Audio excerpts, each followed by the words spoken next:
Well, just on Afghanistan, now, I have seen some of the terrain in which people like you, had to fight the Taliban. What are your enduring memories of that Afghanistan experience? Well, the terrain sticks in my mind. In many respects, it's like New Zealand. It looks like Lord of the Rings was filmed there, but really it was about the people. The people of Afghanistan are incredibly brave, and particularly young people. But also I got to see young Australians at their best, and whatever generation of Australians, I came away from those 3 tours knowing that when it counts, Australians are capable of immense bravery and immense patriotism. But in the end, wars are started and ended in the political process. And that's one of the drivers that has taken me to this position here. I note you said in response to the Liberal Party's defeat on May 21 that the Morrison government's rhetoric on China contributed to the party's defeat. Just amplify that for us. Let me tell you a bit about the seat of Menzies that I've been elected to. Menzies is a seat where 20% of people identify as Chinese, and it's a diverse community.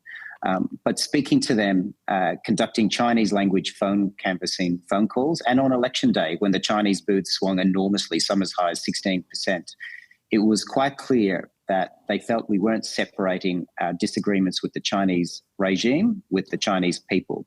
And I think they said that wasn't something we were making clear or making often enough. But you made that point, as I understand it, prior to the election, did you not, with members of the cabinet? But one of the weaknesses is that they seem impervious to advice. Did someone tell you, when the then government criticised China, that they were referring to the government and not its citizens? I mean, that wasn't made clear. I've always said the Chinese community in Australia have made a tremendous contribution to our social and economic fabric. And would you agree? I mean, we must always separate the aggression of the Chinese leadership from the aspirations of the Chinese people. When you gave that advice to cabinet ministers prior to the election, did they take any notice of you?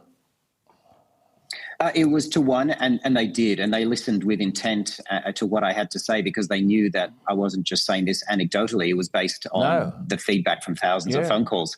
And they absolutely agreed, and I didn't mean that as criticism of them. The feedback was that our communication wasn't clear enough. And of course, Australia's... That's right. And that's what we needed to do a better job of. And that person took that on board. But it's hard to turn that ship around in the last few weeks of the election. Absolutely. I noticed you've said that your focus as a Member of Parliament will be on economic and national security issues. What kind of issues would you want to prosecute?